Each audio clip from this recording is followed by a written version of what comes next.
ভোটের স্বচ্ছতার প্রশ্নে কোনো আপোষ করা হবে না বলে মন্তব্য করেছেন নির্বাচন কমিশনার আব্দুর রহমানেল মাসউদ। বলেন, এখন পর্যন্ত নির্বাচনের পরিবেশ নিয়ে আশাবাদী ইসি, ভোট সুষ্ঠু হবে।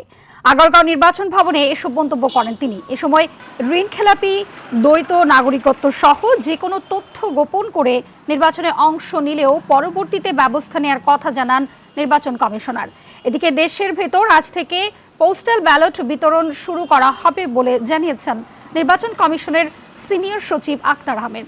দুপুরে নির্বাচন ভবনে এই কথা বলেন তিনি। এছাড়া সংসদ নির্বাচন ও গণভোট পাশাপাশি গণনা করে একসঙ্গে ফলাফল দেওয়া হবে বলে জানান ইসি সচিব। বলেন, কেন্দ্রের ফলাফলগুলো ৩-৪ ঘন্টার মধ্যে চলে আসবে।